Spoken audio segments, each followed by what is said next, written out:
अगर आपने कोई भी लोन ले रखा है, जैसे कि credit card loan, personal loan, home loan, car loan, और अगर आपको लगता है पता नहीं ये लोन कब खत्म होगा, तो फिर आज का ये वीडियो आपके लिए है। और ऐसे बहुत सारे लोगों को मैं जानता हूं जिनके पास में मल्टीपल लोन्स हैं, पर्सनल लोन भी है, कार लोन भी है, होम लोन भी है, और कभी कभी ऐसा डर लगने लगता है यार कि पूरी लाइफ ना ये लोन्स पता नहीं खत्म भी होंगे या नहीं होंगे। तो अगले 10 मिनट में इस वीडियो में मैं आपके साथ शेयर करने वाला हूं 10 पावरफुल, प्रैक्टिकल, आसानी से फॉलो किए जाने वाले तरीके जिससे आप अपने लोन्स को जल्दी चुका सकते हैं।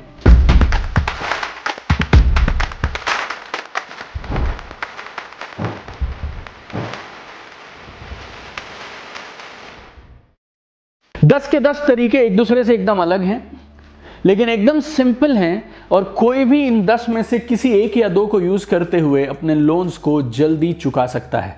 राइट, देखिए पहले ये समझ लीजिए आपकी लोन्स होते किस तरह के हैं। 3 तरह के लोन होते हैं। पहले होते हैं जो हम अपनी इच्छाओं के लिए लेते हैं, आईफोन के लिए, कार के लिए, हनीमून के लिए, हॉलीडेज के लिए, और ऐसी कुछ चीज़ों के लिए जो शायद हम या तो किसी को इम्प्रेस करने के लिए लेते हैं, या फिर शायद शो ऑफ के लिए लेते हैं, या सोसाइटी में स्टेटस बनाने के लिए लेते हैं। आपने EMIs पे फ़ोन ले लिया, या ब्रांडेड जूते, ब्रांडेड कपड़े, आपने बाइक या कार ले ली जो आपकी शायद आज की फाइनेंशियल सिचुएशन से कहीं ऊपर थी, और उसको लेने के लिए आपने लोन ले लिया। तो पहला लोन होता है जो आप इच्छाओं के लिए लेते हैं। दूसरा होता है जो आप ज़रूरत के लिए लेते हैं, एजुकेशन लोन, शादी के लिए loan, home loan, personal loan. कई बार अपने नहीं तो अपनी बहन की शादी के लिए आपने ले लिया, बेटी की शादी के लिए ले लिया, बच्चों के एजुकेशन के लिए ले लिया, घर खरीदने के लिए ले लिया। तो ये सब होते हैं दूसरी तरह के लोन जो होते हैं नीड बेस्ड लोन, ज़रूरतों वाले। तीसरे होते हैं जो जिन्हें हम बोलते हैं एसेट बिल्ड करने वाले लोन्स होते हैं। बिजनेसेस के लिए, रियल एस्टेट के लिए आप लोन लेते हैं ताकि आप अपनी कंपनी को, अपने बिजनेस को ग्रो कर सकें। आज के इस वीडियो में हम तीसरे की बात नहीं करेंगे। वो लोन तो देखिए ज़रूरी होते हैं और हर बिजनेस को ग्रो कराने के लिए आपको लोन्स चाहिए होते हैं। हम इस वीडियो में पहले 2 की बात कर रहे हैं जो लोन आपने लिए हैं अपनी ज़रूरतों के लिए या फिर अपनी इच्छाओं के लिए।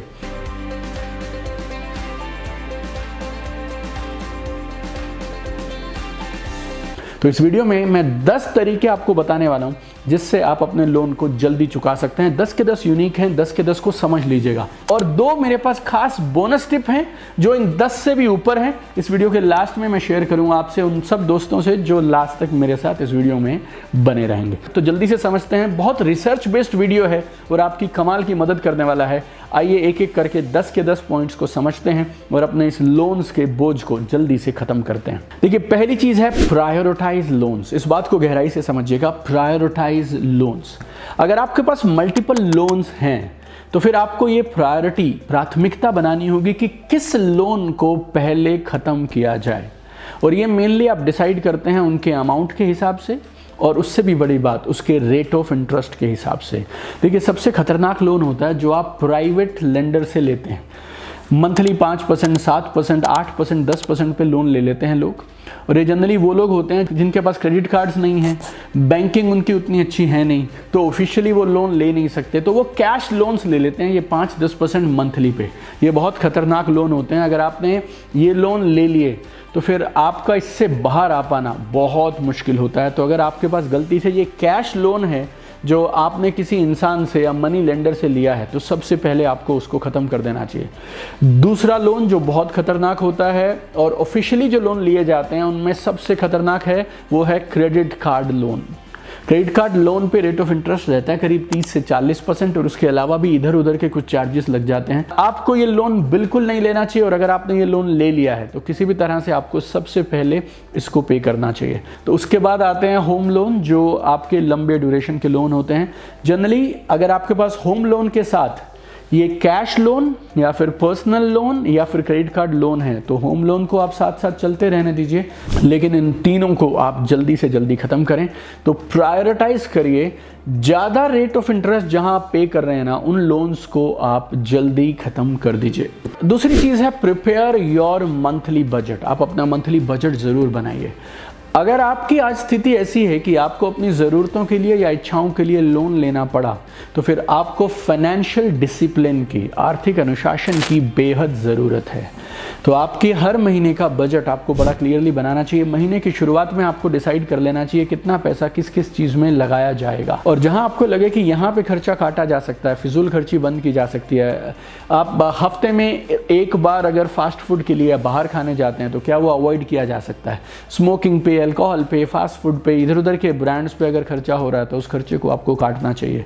और मुझे ये मत बोलना इन छोटे छोटे खर्चों को काट कर क्या फ़ायदा होगा। आपको इस वीडियो के लास्ट तक मैं बताऊंगा इन छोटे छोटे खर्चों को काट कर क्या फ़ायदा होगा, लेकिन फाइनेंशियल डिसिप्लिन और बजट के साथ काम करना आपके लोन्स को जल्दी पे करने में अहम भूमिका निभाएगा। और इस वीडियो में आप मेरे साथ बने रहिएगा। मैं फिर से बोल रहा हूँ क्योंकि 10 के 10 एकदम अलग आइडियाज़ हैं और ऊपर से 2 बोनस आइडियाज़ हैं। 2 मैं डिस्कस कर चुका हूँ, 8 आइडियाज़ प्लस 2 बोनस और हैं, तो गौर से सुनते रहिएगा। मालूम नहीं कौन सा वो आइडिया हो सकता है 7वां हो सकता है 9वां हो जो आपकी मदद कर दे। तो तीसरा पॉइंट है, ऐसी आइटम्स जो आपको ज़रूरत नहीं है उन्हें आप बेच दीजिए। हम लोग दिवाली पे सफाई करते हैं और जो हमारे पास बेकार की चीज़ें होती हैं हम उन्हें बाहर फेंकते हैं। बहुत बार उत्साह में, एक्साइटमेंट में या उसी वक्त ज़रूरत थी किसी चीज़ की तो हमने कुछ चीज़ों को ले लिया, लेकिन पिछले कुछ महीनों में हमने उनको इस्तेमाल नहीं किया।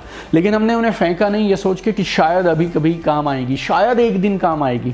जो चीज़ पिछले 3, 6, 12 महीने काम नहीं आई ना, तो उस चीज़ की आपको यकीन मानिए ज़रूरत नहीं है। तो OLX या जो भी अलग अलग प्लेटफॉर्म है, अपनी बेकार की चीज़ें जो आपके काम की नहीं है उन्हें बेच दीजिए और जो फंड्स आएँ उन्हें कहीं और मत डालिए, अपने लोन की रीपेमेंट के लिए तुरंत उस फंड का इस्तेमाल करिए। चौथी कमाल की चीज़ जो आपको करनी चाहिए, आपकी इच्छाएं बड़ी हैं और उन इच्छाओं को पूरा करने के लिए आपको लोन लेना पड़ता है। ये क्या है? आपको कोई side hustle, side income, part time income के लिए काम करना शुरू कर देना चाहिए।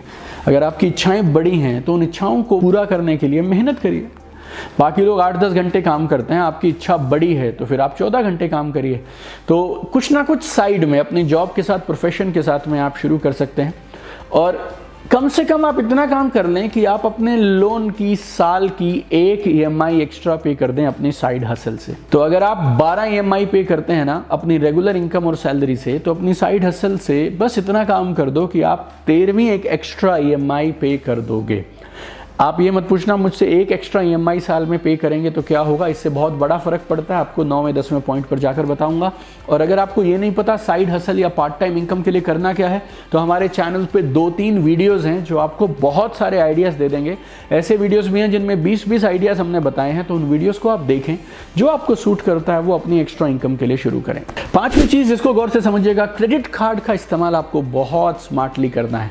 अधिकांश लोग क्रेडिट कार्ड को ले लेते हैं बहुत उत्साह के साथ, क्योंकि एनुअल फ्री है, लाइफ टाइम फ्री है, ऐसा फ्री वैसा फ्री, हर बैंक वाला आपको तैयार है कार्ड देने के लिए। लेकिन इसको लेना बहुत आसान है, संभालना बहुत मुश्किल है, क्योंकि 90% लोग लोन्स के चक्कर में क्रेडिट कार्ड के साथ में उलझ जाते हैं। लेकिन कुछ ऐसे स्मार्ट लोगों को मैं जानता हूं जो अपनी लोन्स की पेमेंट के लिए भी क्रेडिट कार्ड को यूज़ कर लेते हैं, क्योंकि क्रेडिट कार्ड में जनरली 30 से 50 दिन का आपको इंटरेस्ट फ्री पीरियड मिलता है।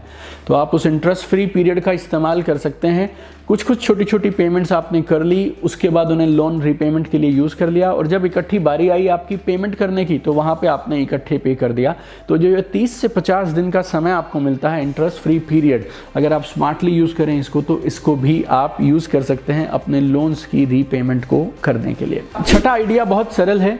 अगर आपके पास ऐसी छोटी छोटी इन्वेस्टमेंट हों जहाँ रेट ऑफ रिटर्न बहुत कम है, फिर उन इन्वेस्टमेंट्स को आप लिक्विडेट कर दीजिए।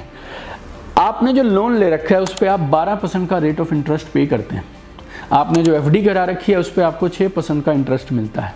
आपका पैसा है, ले रहे हैं आप 6%, दे रहे हैं आप 12%, इसमें कौन सी समझदारी है? तो ऐसी छोटी छोटी इन्वेस्टमेंट जहाँ पे आपको इंटरेस्ट कम मिल रहा है, तो उसको आपको लिक्विडेट करके अपने लोन्स की रीपेमेंट के अंदर में प्रिंसिपल अमाउंट रीपे कर देना चाहिए। 7वां, एग्जिस्टिंग लोन को रीपे करने के लिए आप नया लोन भी ले सकते हैं। अब आप मुझसे कहेंगे सर पहले वाला लोन रीपे करने की बात हो रही थी, अब आप एक और लोन की बात क्यों कर रहे हैं? गौर से समझिएगा। मैं आज चाहता हूं कि जो भी लोन आपके पास आज हैं आप इवैल्यूएट करिए कि उस पर आपको कितने % का रेट ऑफ इंटरेस्ट देना पड़ रहा है। अगर उससे कम रेट ऑफ इंटरेस्ट पे आपको कोई दूसरी तरह का लोन मिलता है, तो फिर इस नए लोन को लेकर आप पुराने लोन को रीपे कर सकते हैं। For example, credit card loan पे इंटरेस्ट पे कर रहे हैं 30 से 40% का, लेकिन अगर आप पर्सनल लोन लेते हैं तो आपको 12% पे मिल जाएगा। तो 12% के रेट ऑफ इंटरेस्ट का लोन हैंडल करना आसान है। वहाँ से उस पर्सनल लोन को लेकर आप क्रेडिट कार्ड का रीपेमेंट कर दीजिए और अब आपका लोन जो 30-40% पे चल रहा था वो सीधा 12% पे आ गया। तो रेट ऑफ इंटरेस्ट को कम करना भी समझदारी वाला काम है। 7 पॉइंट्स बता चुका हूं। 8वां 9वां 10वां बहुत खास है, मेरे साथ लास्ट तक बने रहिएगा। प्लस मेरे पास 2 बोनस टिप हैं आपके लिए। 8वां है, साल में एक EMI आपको एक्स्ट्रा पे करनी चाहिए। इस बात को गौर से समझिएगा, इसकी छोटी सी कैलकुलेशन बताऊंगा, बहुत पावरफुल है ये। साल में आपको एक EMI एक्स्ट्रा पे करनी चाहिए, 12 की जगह आपको 13 पे करने चाहिए। और ये खासतौर पे आपको बहुत कमाल का फायदा देगा अगर आपने कोई होम लोन ले रखा है जो 20, 25, 30 साल का है। तो फॉर एग्जाम्पल, अगर आपने 40 लाख का लोन ले रखा है और वो लोन 25 साल के लिए है, हर साल आप एक EMI एक्स्ट्रा पे करते हैं। मान लीजिए 12 EMI आपने पे करनी थी, आपने 13वीं अपनी तरफ से एक्स्ट्रा पे कर दी, तो ये जो लोन था, जो आपका 25 साल का लोन था, ये 20 साल में खत्म हो जाएगा। एक EMI साल की एक्स्ट्रा पे करके आपके 25 साल के होम लोन को 20 साल में खत्म किया जा सकता है। 5 साल जल्दी फ्री हो जाएंगे आप। 9वां इसी से जुड़ता हुआ है, इसको आप गौर से समझिएगा। अब आप क्या करेंगे, इसको गौर से सुनिएगा। एक EMI एक्स्ट्रा पे करेंगे, साथ साथ आप हर साल अपनी EMI का अमाउंट सेम मत रखिए, 5% बढ़वा दीजिए खाली बस। अगर आपकी EMI है 30,000 रुपया महीना, तो अगले साल 5% बढ़वा दो, मतलब कितना, 1500 रुपये बढ़वा दो। तो इस साल आपने EMI पे की कितने की, 30,000 की। अगले साल आप पे करेंगे 31,500 की। अगले साल पे करेंगे 33,075 रुपये की। बस 5% आपने एक साल के बाद अपने EMI का अमाउंट बढ़वा देना है, बस। Every year 5% extra. और आप 12 EMI जब पे कर चुके हो, 12 किश्तें आप दे चुके हो, तो 13वीं और एक्स्ट्रा देने की आपने हिम्मत करनी है। अगर आप ये कर गए तो जो लोन आपका 40 साल चलना था, वो लोन आपका 12.5 साल में खत्म हो सकता है। सिर्फ ये 2 चीजें पकड़ दो। थोड़ी तकलीफ होगी, थोड़ा सा आपको कंप्रोमाइज करना पड़ेगा, कुछ इच्छाएं मारनी पड़ेंगी। 10वां और लास्ट तरीका है जिसे हम सेटलमेंट बोलते हैं। सेटलमेंट, भगवान ना करे आपको इस ऑप्शन का कभी इस्तेमाल करना पड़े। इसमें होता क्या है, देखिए, जब भी बैंक्स लोन देते हैं ना, उन्हें मालूम होता है 2-3% लोन ऐसे होंगे जो लोन्स वापस नहीं आएंगे, EMIs नहीं आएंगे, उनको बोलते हैं NPA, नॉन परफॉर्मिंग एसेट। इन सब केसेस में क्या होता है, कस्टमर बैंक के पास चला जाता है और ये बोलता है जी कि मेरे पास तो टोटल इतना ही अमाउंट है देने के लिए। फिर बैंक से थोड़ी बहुत नेगोशिएशन होती है, बैंक वाले कुछ और बोलते हैं, आप कस्टमर अपना अमाउंट बोलता है, बीच में एक अमाउंट सेटल हो जाता है और उस अमाउंट को देकर आप उस लोन से परमानेंटली फ्री हो सकते हैं। लेकिन इसमें प्रॉब्लम सिर्फ एक होती है, आपका क्रेडिट स्कोर जो है, आपका जो क्रेडिट स्कोर है वो खत्म हो जाता है। आप पे स्टैंप लग जाती है कि आपने पिछले लोन में ये सेटलमेंट किया था। अगली बार कोई भी लोन लेने जब आप जाएंगे तो फिर आपको कोई भी बैंक आसानी से लोन नहीं देगा।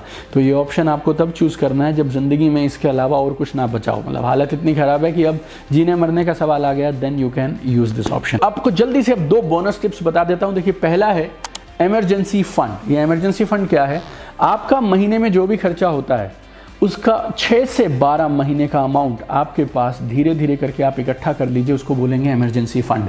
अगर आपका महीने का खर्चा है 20,000 रुपये, ये तो आपको मिनिमम चाहिए, तो फिर 6 महीने का हो गया 1,20,000, साल का हो गया 2,40,000। तो धीरे धीरे सरप्लस इकट्ठा करते चले जाइए और आप अपने लिए अगले कुछ सालों में एक ऐसा फंड बनाइए जिसको हम बोलेंगे इमरजेंसी फंड। अगले 6 से 12 महीने का खर्चा आपके पास उस फंड में पड़े रहना चाहिए, खराब लोन लेने पड़े ऐसी सिचुएशन ना आए। दूसरा, अपने लिए टर्म इंश्योरेंस और पूरी फैमिली के लिए हेल्थ इंश्योरेंस, ये आपको ज़रूर ले लेना चाहिए। ये टर्म इंश्योरेंस बहुत ज़रूरी है, खुदा ना खास्ता अगर कभी आपको कुछ हुआ तो आपके परिवार की फाइनेंशियल सपोर्ट के लिए। और सबका, आपका और आपके परिवार का हेल्थ इंश्योरेंस बहुत ज़रूरी है कि मेडिकल ट्रीटमेंट इमरजेंसी के लिए आपकी सारी बची हुई सेविंग्स खत्म ना हो जाएं और उनके लिए लोन ना लेना पड़े, राइट। तो ये थे 10 तरीके जिनको यूज़ कर आप अपनी लोन्स को जल्दी पे कर सकते हैं। और इन 10 में से कौन सा तरीका आपको आज यूनिक लगा या जिसको लगता है आपको कि आप यूज़ करना चाहेंगे, कमेंट में ज़रूर बताइएगा। और ये एक ऐसा वीडियो है जिसको आपको मैक्सिमम लोगों तक ज़रूर शेयर करना चाहिए। बहुत सारे लोग हैं जो लोन्स के चक्कर में उलझे हुए हैं, आपका ये एक शेयर उनकी ज़िंदगी में उम्मीद की एक किरण हो सकता है। तो don't forget to share this video with all your friends, family, telegram groups में, व्हाट्सएप ग्रुप में, फेसबुक पे, यूट्यूब पे, इंस्टाग्राम पे, जहाँ जहाँ आप डाल सकें इस वीडियो को ज़रूर शेयर करिएगा। I have one dream, I want to see you at the top.